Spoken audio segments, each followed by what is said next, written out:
today to round off the Premier League weekend. Those two for Liverpool keep the title within grasp. They're chalking them off. And two for Burnley, having been one down against Leicester. Huge win for Sean Dyche's team as well earlier on after all the drama yesterday. So, in terms of the table, just to reiterate what it means, astonishing numbers really.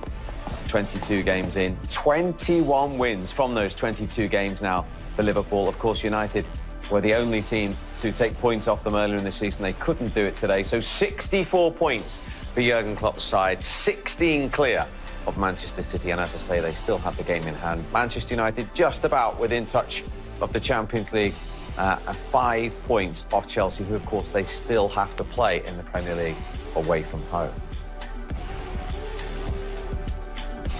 In Anfield today. It was probably a nervy last 10 minutes because, of course, the amount of chances we had, the game could have been killed off. But as Jordan said, you know, 1-0 is a dangerous scoreline, and Manchester United came back into it because they've got good players. But they were resilient, Liverpool, they defended well, and I think it would have been a travesty had we not won that match. Because, yes, Manchester United could have even got an equaliser, but in terms of the overall 90-minute performance, yeah, we were well worth the victory. What kind of levels are they consistently hitting at the moment, John? Exactly what you say, consistency. Every time they play, I feel at times last year they played better, but this year, even though there are times, even in this game in 10-minute spells, they haven't hit top form, but they've been resilient, they've been dogged, they've not given anything away, and consistency is the word, because as I said, they've played better at times, but they've had 20 victories and one draw, so you can't ask any more of that, and that's the sign of champions. You can't always play well, but what you got to demand of when you perform, you go out there and you give 100%, and when they start to perform well, at the highest level, they'll score 4 and 5 goals. The fans were talking about maybe 4 or 5-0. I'll say let's be happy with 1-0. This is the performance of champions. Not just this performance, but performances this season. The Tottenham performance, when all of a sudden Tottenham came back into the game, but we didn't concede. Man United came back into the game, we didn't concede. And this is the sign of champions, when you don't necessarily play fantastic football for 90 minutes, but you get the job done and you get the result. No, and I've just mentioned that 7 clean sheets in a row at 1-0. Could you feel any edginess, any nervousness at all in the stadium? I don't think there was nervousness because the fans, I've always said, since Alisson and Van Dijk have come, the fans have got a calm about them. Even when we're under pressure, even when crosses are coming in the box, we are really a calm stadium, which really transfers onto the pitch. So, yes, Manchester United came back into it and they created 1 or 2 opportunities, but there didn't seem to be any problems with Liverpool. And you can see towards the end, in fact, even in the winning goal, why not get everyone back behind the ball and be happy with 1-0? But they kept calm, knowing that Man United are pushing forward, and their Alisson, rather than keeping hold of the ball to waste time, 1-0 up, last couple of minutes, you can see how we perform because we keep calm all the way through to the end. John, you were sat behind the benches. Was that calmness personified on the bench as well, or was Jurgen Klopp up and down like anybody's business? Well, I went up to see some of the old boys, Aldo and some of the old boys. It got a bit cold for me, Michael. So rather than being on the bench, I went up into the prawn sandwich brigade. So, but of course, Jurgen jumped up and down on the bench. And in many respects, that's for him. As you know, it's difficult for you to get your message out onto the pitch. And when you see Jurgen jumping up and screaming, I don't think the players really take too much notice of it. That is for Jurgen. But the players know what they have to do. They're calm all throughout the match, regardless of the state of the game.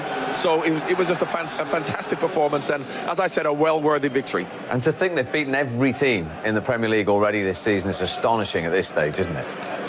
I mean, it's carried on from last season. I mean, last season when we lost 1 game and people said, what did we need to do to improve? How can you improve on losing 1 game all season? Now, of course, there's only 21 games gone, and we can improve by not losing any games, which I don't expect us to do. I'm sure, I think we'll lose 1 or 2 games. But the consistency we've shown, including last season all the way to the end and getting 97 points and winning the Champions League, has shown that, yes, this is a great season, but it's really been a great 18 months to 2 years for Liverpool. John, we'll talk to you again in a second. Thank you very much indeed. They just need a maximum of 30 points now to make absolutely sure. I mean, you start to wonder now what date they could get their hands on it, don't you? That's right. And do you know what? I'm sure Jurgen Klopp will be thinking that now because they're in 3 competitions. People talking about, well, leave the FA Cup alone, just focus on the Premier League and the Champions League. But it might be that they've got nothing to play for the last 2 months of the season. If things go, a certain way, they might have already won the league and they might be out the European Cup. So you never know. So it'll be really interesting to see how he juggles his pack now. But I'm sure he'll still want to go strong in the Premier League right to the end because there's so many records that this team could beat points totals, all kinds of records. So it will be interesting to see how he juggles his pack from now on in. You've won this. You've got your hands on that title. You know how consistent you have to be. I mean, just a word on Liverpool's levels at the moment that they're producing week in, week out, Robin. Yeah, it is important to get the points in during the difficult games. You know, in my first season at Manchester United as well, I think we came behind 26 times during that league, during that season, and most games we still got something out of it. And Liverpool today, for the last 30 minutes, they were struggling because Manchester United was playing really well. They were putting pressure constantly. And John said it as well. United had one or two chances, but they stayed and they were solid from crosses, and they just stuck in there and they get the result over the line. And that's a true sign of champions. Yeah, we talk about talent, and obviously that's first and foremost. We heard Jordan Henderson talking again there about the mentality, the strength of mentality. The manager's on at them all the time to improve. He wants more. Yeah, as he's talking, I was almost feeling sorry for him, thinking, you should be enjoying all this, but they're that focused. They keep saying next game, next game, next game. You'd think that the quality of this team, you know, they should be almost having a party at the end of everything. They've just beaten Manchester United 2-0. But they're so determined to win this league. They're so focused on it. They know what happened last season, having thrown a few points lead away, that you're just not going to get a slip of the tongue, let alone a slip on the pitch. I mean, they're absolutely brilliant, doing everything to the second, and there's no way on earth they're going to throw this away. And when United look back on the goals, particularly the first one at 0-0, they'll be disappointed. They felt they could have done better, Robin? Yeah, definitely. If you concede against Liverpool from open play, you would, okay, hands up.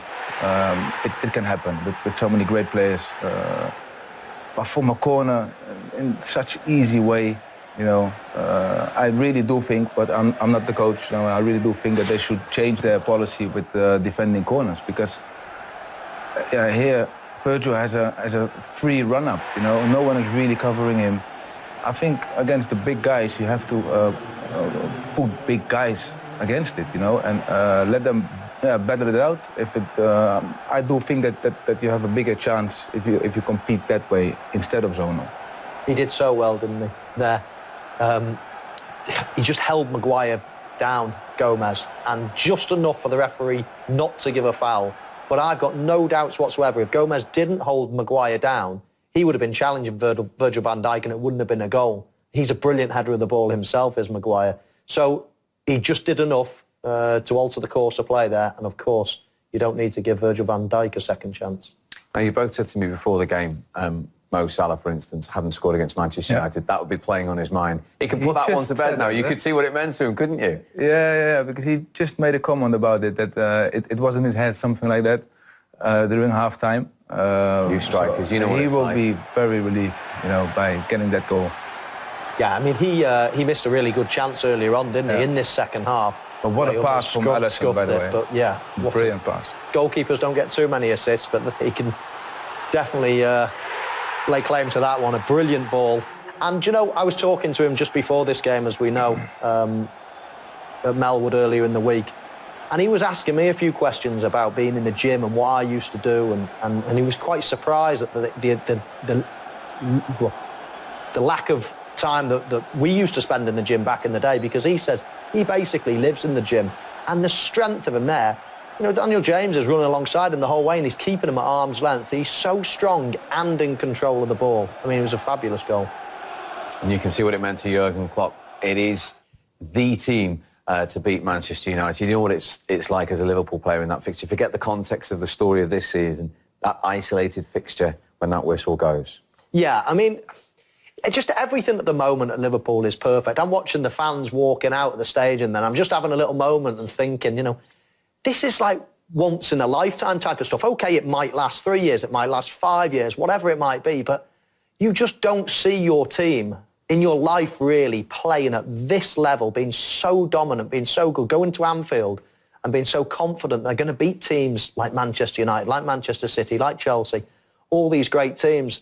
And, you know, I think the players, but certainly the fans, are pinching themselves at the moment, just thinking it can't get any better. The beautiful new stadium, all stands that are being built, the plans, the new training grounds opening very soon.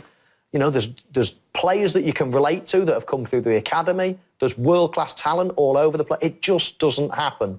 And, you know, it's just such a good time to be a Liverpool fan at the moment. It certainly is. So a maximum of 30 more points if they want to get their hands on that title. 52